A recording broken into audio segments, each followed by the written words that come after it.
Super humiliation over the Super Bowl has been dogging Donald Trump ahead of Sunday's Seahawk-Patriot contest, and I have all the highlights of the big game happening against him coming up next. Hello, I'm Dan and welcome to Occupy Democrats. If you're new to the channel, please hit that subscribe button so you can see us run up the score against Donald Trump every day. Let's begin this takedown session with a move by one of the halftime entertainers to inject their distaste for the Donald into one of their songs. And then I'll share two political personas who have comically contributed to the dog pile. Green Day has officially changed the lyrics of American Idiot to I'm not a part of the MAGA agenda. The band wants to make sure everyone knows they do not tolerate MAGA or anything Trump stands for as they get ready to open the 2026 Super Bowl. More about that song later. Meanwhile, we have two political characters coming in hot with super sarcasm for the Donald. Let's begin with Gavin Newsom's press office X account, which halfway through producing this story, I realized is a parody account of Newsom's actual parody account. But since the humor was biting, I kept it. Dear Grandpa Donnie, glad you're not attending the Super Bowl in my state. The booing would make you cry and soil yourself. What a mess. Clean up in aisle 47. No thanks. Stay in your senior center near the gold toilets. Sincerely, your governor. Postscript, Kid Rock sucks.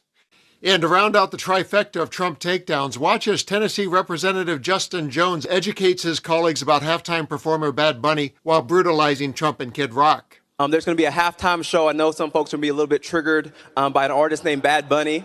But I want to just make an announcement that before you rage tweet, Bad Bunny is from Puerto Rico, and Puerto Rico is a part of America. They have American citizenship because of colonization, so I want to just give you some information before we see a few racist tweets.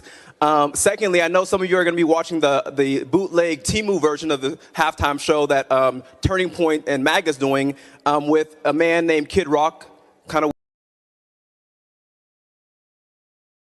But we begin this hour with a look back to 10 years ago this week.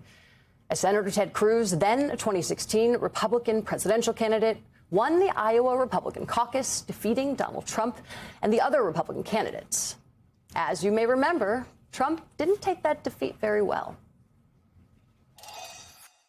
Yesterday, Donald Trump tweeted, Ted Cruz didn't win Iowa, he stole it. That is why all the polls were so wrong and why he got far more votes than anticipated. Bad. And based on the fraud committed by Senator Cruz during the Iowa caucus, either a new election should take place or Cruz results nullified.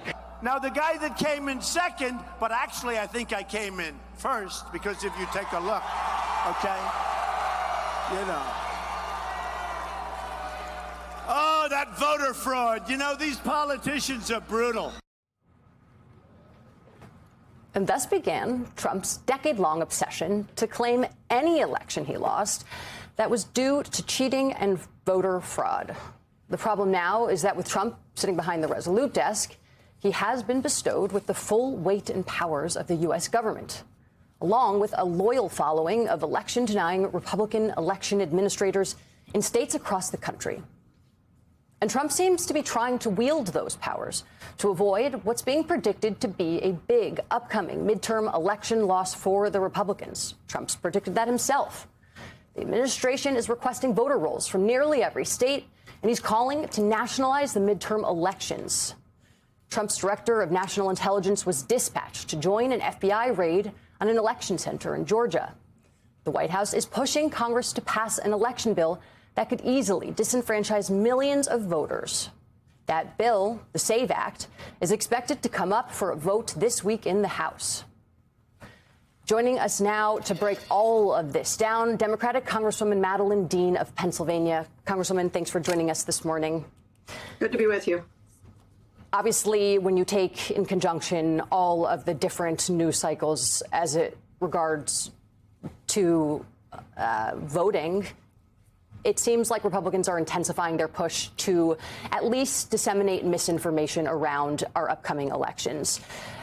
Are you genuinely concerned about election interference in 2026, or do you think this is a rhetorical tactic to try to prime voters ahead of a midterm election that Trump and Republicans believe they're going to lose? It is a clear sign that Mr. Trump knows he's about to lose in a massive way. And I do take seriously that which he says when he talks about nationalizing elections. When he goes into Georgia and seizes the votes from 2020. This is totally unacceptable. The president should take it down and apologize. Pete Ricketts, even if this was a Lion King meme, a reasonable person sees the racist context to this. The White House should do what anyone does when they make a mistake, remove this and apologize. Mike Lawler, wrong, incredibly offensive. Whether intentional or a mistake, it should be deleted immediately with an apology offered. Doug High, this seems to be a remarkable new reality for Republicans, but it seems to underscore Elliott's point, which is, like, I mean, anyone with two eyes can see this. Look, the reality is they've always seen the tweets. They just don't want to admit to seeing them. Yeah. This is so soul-crushingly racist that you can't hide from it. And there may be caveats. You pray that it's fake. The president can't take it down if it's fake, obviously. We know how bad this is. And it comes in a long time of context, as you played with the video from The View and other shows. I remember being in HC5 in the basement of the Capitol at House Republican Conference meeting, and Louis Gohmert, to be clear, one of the leading morons of our generation politically, started making Kenya jokes. And it got eye rolls and groans, but that wasn't enough. And John Boehner told him to shut up and sit down. And even that's not enough, because this stuff never goes away.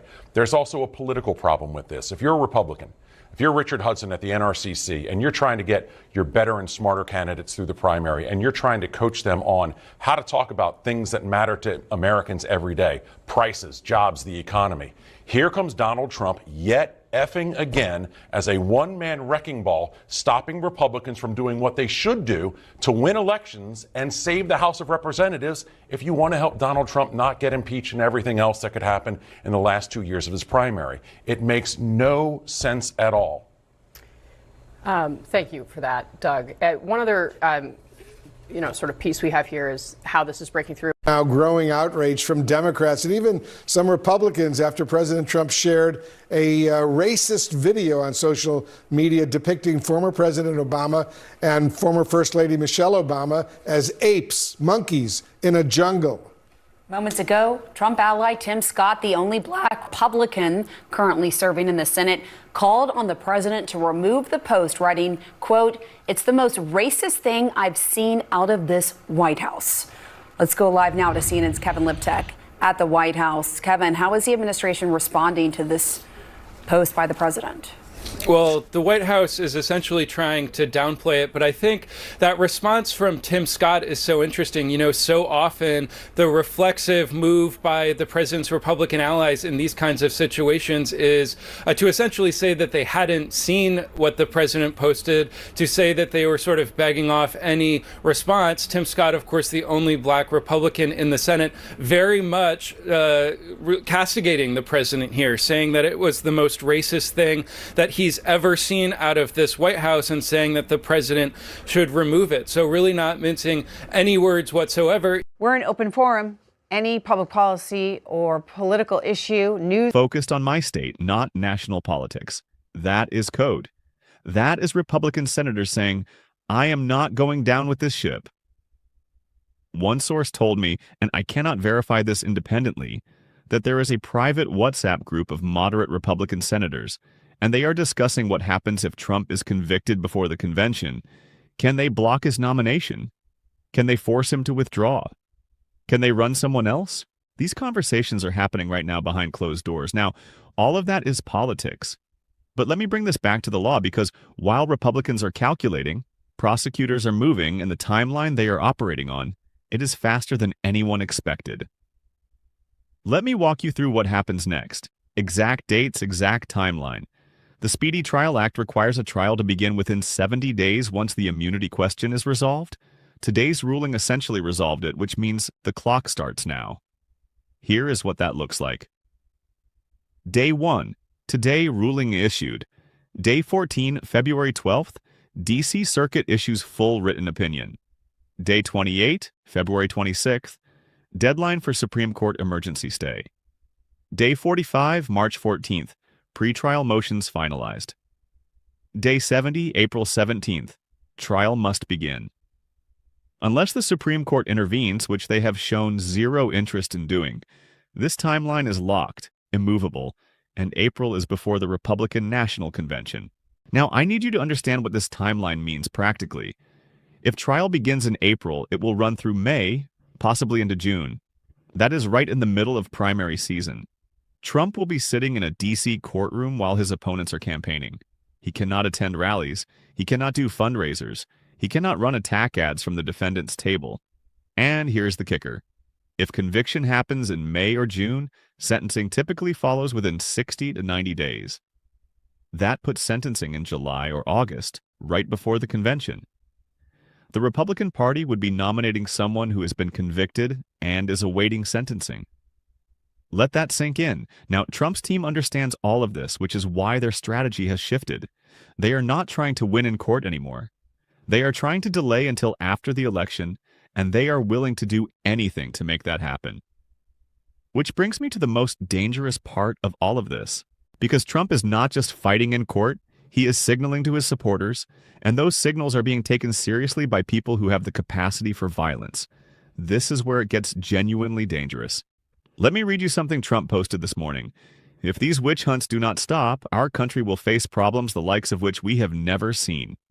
Now, his defenders will say that is just rhetoric, just political speech. But let me tell you what law enforcement is saying. That is a threat. The FBI has elevated threat assessments around the D.C. courthouse. U.S. Marshals have enhanced security for prosecutors, witnesses, and Judge Chutan herself. Capitol Police are on high alert. These agencies do not do this because of rhetoric. They do this because they have intelligence suggesting the threat is real. We have seen this pattern before. For weeks before January 6th, Trump posted about fighting like hell, about taking our country back, about the election being stolen. And we know what happened. We watched police officers beaten with flagpoles. We watched windows shattered and chambers breached. We watched American democracy come within minutes of complete collapse. That was over an election he lost. This is about him potentially